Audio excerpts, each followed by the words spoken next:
Hello student, welcome to our channel Shweta study point. Student, आज का हमारा टॉपिक है समास। आज के हमारे इस वीडियो में हम समास के विषय में जानेंगे। तो आइए जानते हैं समास के विषय में। समास का तात्पर्य होता है संक्षिप्तीकरण। इसका शाब्दिक अर्थ होता है छोटा रूप, अर्थात जब दो या दो से अधिक शब्दों से मिलकर जो नया और छोटा शब्द बनता है उस शब्द को समास कहते हैं। दूसरे शब्दों में कहा जाए तो जहाँ पर कम से कम शब्दों में अधिक से अधिक अर्थ को प्रकट किया जाए वह समास कहलाता है। संस्कृत, जर्मन तथा बहुत सी भारतीय भाषाओं में समास का प्रयोग किया जाता है। समास रचना में दो पद होते हैं। पहले पद को पूर्व पद कहा जाता है और दूसरे पद को उत्तर पद कहा जाता है। इन दोनों से जो नया शब्द बनता है वो समस्त पद कहलाता है। जैसे रसोई के लिए घर, अर्थात रसोई घर। आइए अब जानते हैं सामासिक शब्द के विषय में। समास के नियमों से निर्मित शब्द सामासिक शब्द कहलाता है। इसे समस्त पद भी कहते हैं। समास होने के बाद विभक्तियों के चिन्ह अर्थात परसर्ग लुप्त हो जाते हैं। जैसे राजपुत्र। कहने का तात्पर्य यह है कि वे सभी शब्द जो समास के नियमों का अनुसरण करके बनते हैं वे समासिक शब्द कहलाते हैं। इन्हें समस्त पद के नाम से भी जाना जाता है। आइए अब जानते हैं समास विग्रह के विषय में। समासिक शब्दों के बीच के संबंध को स्पष्ट करना समास विग्रह कहलाता है। जैसे राजपुत्र।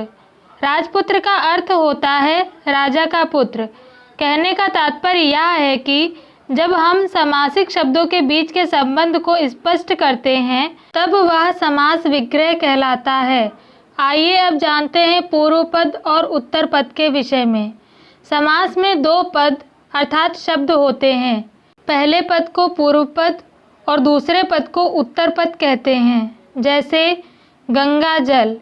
इसमें गंगा पूर्व पद है और जल उत्तर पद है। आइए अब जानते हैं समास के भेद के विषय में। सामान्यतः समास 6 प्रकार के माने गए हैं। पहला अव्ययी भाव, दूसरा तत्पुरुष, तीसरा कर्मधारय, चौथा द्विगु, पांचवा द्वंद्व और छठा बहुव्रीहि। आइए अब जानते हैं अव्ययी भाव समास के विषय में। जिस समासिक पद का पूर्व पद अर्थात पहला पद प्रधान हो तथा समासिक पद अव्यय हो उसे अव्ययी भाव समास कहते हैं। इस समास में समूचा पद क्रिया विशेषण अव्यय हो जाता है। कहने का तात्पर्य यह है कि वे सभी समासिक शब्द जिसका पहला पद प्रधान होता है और समासिक पद अव्यय होता है उसे अव्ययी भाव समास कहते हैं। जैसे प्रतिदिन, आमरण, यथासंभव इत्यादि सभी शब्द अव्ययी भाव समास के अंतर्गत आते हैं। आइए अब जानते हैं तत्पुरुष समास के विषय में। तत्पुरुष समास का उत्तर पद अथवा अंतिम पद प्रधान होता है। ऐसे समास में प्रायः प्रथम पद पर विशेषण तथा द्वितीय पद पर विशेष्य होते हैं। द्वितीय पद के विशेष्य होने के कारण समास में इसकी प्रधानता होती है। ऐसे समास के 3 प्रकार होते हैं, तत्पुरुष, कर्मधारय तथा द्विगु। कहने का तात्पर्य यह है कि वे सभी समास शब्द जिनका अंतिम पद प्रधान होता है वे सभी तत्पुरुष समास के अंतर्गत आते हैं। आइए अब जानते हैं तत्पुरुष समास के भेद के विषय में। तत्पुरुष समास के 6 भेद होते हैं। पहला कर्म तत्पुरुष, दूसरा करण तत्पुरुष, तीसरा संप्रदान तत्पुरुष, चौथा अपदान तत्पुरुष, पांचवा संबंध तत्पुरुष और छठा अधिकरण तत्पुरुष। आइए अब जानते हैं कर्म तत्पुरुष के विषय में। इसमें कर्म कारक की विभक्ति को का लोप हो जाता है।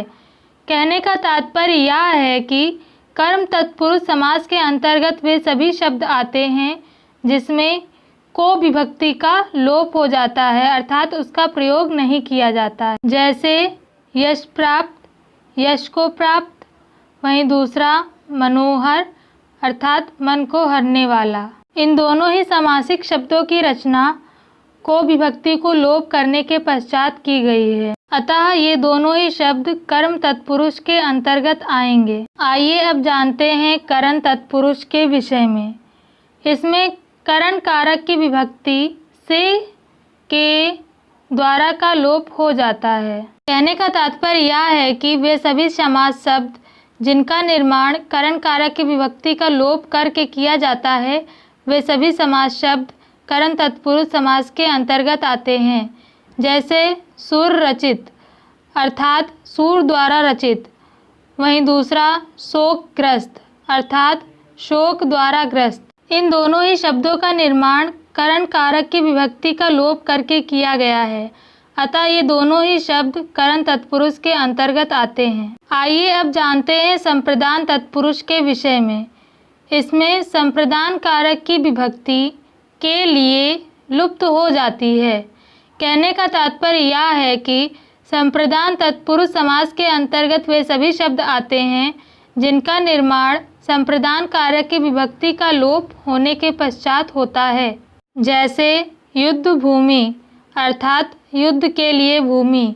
यहाँ इस वाक्य में संप्रदान कारक की विभक्ति का लोप होने के पश्चात युद्ध भूमि शब्द का निर्माण हुआ है, अतः यह संप्रदान तत्पुरुष के अंतर्गत आएगा। आइए अब जानते हैं अपादान तत्पुरुष के विषय में। इसमें अपादान कारक की विभक्ति से लुप्त हो जाती है। कहने का तात्पर्य यह है कि वे सभी समास शब्द जिनका निर्माण अपादान कारक की विभक्ति का लोप होने के पश्चात होता है, वे सभी समास शब्द अपादान तत्पुरुष समास के अंतर्गत आते हैं। जैसे कर्महीन अर्थात कर्म से हीन। यहाँ पर इस शब्द का निर्माण अपादान कारक की विभक्ति से लुप्त होने के पश्चात हुआ है, अतः यह शब्द अपादान तत्पुरुष समास के अंतर्गत आएगा। आइए अब जानते हैं संबंध तत्पुरुष समास के विषय में। इसमें संबंध कारक की विभक्ति का, के, की लुप्त हो जाती है। कहने का तात्पर्य यह है कि वे सभी समास शब्द जिनका निर्माण संबंध कारक की विभक्ति के लुप्त होने के पश्चात होता है, वे सभी समास शब्द संबंध तत्पुरुष समास के अंतर्गत आते हैं। जैसे जलयान अर्थात जल का यान। यहाँ इस शब्द का निर्माण संबंध कारक की विभक्ति के लुप्त होने के पश्चात हुआ है, अतः यह संबंध तत्पुरुष समास के अंतर्गत आएगा। आइए अब जानते हैं अधिकरण तत्पुरुष के विषय में। इसमें अधिकरण कारक की विभक्ति में, पर लुप्त हो जाती है। कहने का तात्पर्य यह है कि वे सभी समास शब्द जिसका निर्माण अधिकरण कारक की विभक्ति के लुप्त होने के पश्चात होता है, वे सभी अधिकरण तत्पुरुष समास के अंतर्गत आते हैं। जैसे पुरुषोत्तम अर्थात पुरुषों में उत्तम। यहाँ पर इस शब्द का निर्माण अधिकरण कारक की विभक्ति के लुप्त होने के पश्चात हुआ है, अतः यह शब्द अधिकरण तत्पुरुष समास के अंतर्गत आएगा। आइए अब जानते हैं कर्मधारय समास के विषय में। जिस तत्पुरुष समास के समस्त पद समान रूप से प्रधान हों तथा विशेष्य और विशेषण भाव को प्राप्त हों, उनके लिंग वचन भी समान हों, वहाँ कर्मधारय समास होता है। कहने का तात्पर्य यह है कि वे सभी समास शब्द जिनके पद, लिंग, वचन सभी समान होते हैं, वे कर्मधारय समास के अंतर्गत आते हैं। आइए अब जानते हैं कर्मधारय समास के प्रकार के विषय में। कर्मधारय समास के 4 प्रकार होते हैं। पहला विशेषण पूर्व पद, दूसरा विशेष्य पूर्व पद, तीसरा विशेषणोभय पद तथा चौथा विशेष्योभय पद। दूसरे शब्दों में कहें तो जिस समस्त पद का उत्तर पद प्रधान हो तथा पूर्व पद व उत्तर पद में उपमान, उपमेय तथा विशेषण, विशेष्य का संबंध हो, कर्मधारय समास के अंतर्गत आता है। जैसे अधमरा अर्थात आधा है जो मरा। दूसरा महादेव अर्थात महान है जो देव। आइए अब जानते हैं द्विगु समास के विषय में। जिस समस्त पद का पहला पद अर्थात पूर्व पद संख्यावाचक विशेषण हो वह द्विगु समास कहलाता है। द्विगु समास दो प्रकार के होते हैं। पहला समाहार द्विगु तथा दूसरा उपपद प्रधान द्विगु समास। कहने का तात्पर्य यह है कि वे सभी समास शब्द जिसका पहला पद संख्यावाचक विशेषण होता है वह द्विगु समास के अंतर्गत आता है। जैसे नवरात्रि अर्थात नवरात्रियों का समूह। वहीं दूसरा शब्द सप्तऋषि अर्थात 7 ऋषियों का समूह। इन दोनों ही शब्दों के पूर्व पद से हमें संख्या के विषय में पता चलता है, अतः ये दोनों ही शब्द द्विगु समास के अंतर्गत आते हैं। आइए अब जानते हैं द्वंद्व समास के विषय में। जिस समस्त पदों के दोनों पद प्रधान हों तथा विग्रह करने पर और अथवा या एन लगता हो वहाँ पर द्वंद्व समास आता है। इसके 3 भेद होते हैं। पहला इत्येतर द्वंद्व, दूसरा समाहार द्वंद्व और तीसरा वैकल्पिक द्वंद्व। कहने का तात्पर्य यह है कि जिन समास शब्दों का विग्रह करने पर और अथवा या एन इत्यादि शब्दों का प्रयोग होता है वे सभी समास शब्द द्वंद्व समास के अंतर्गत आते हैं। जैसे अन्न जल अर्थात अन्न और जल। वहीं दूसरा नदी नाले अर्थात नदी और नाले।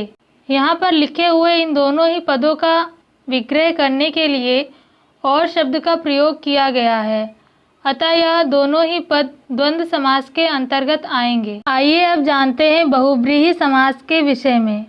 बहुब्रीहि समास में आए पदों को छोड़कर जब किसी अन्य पदार्थ की प्रधानता होती है तब उसे बहुब्रीहि समास कहते हैं।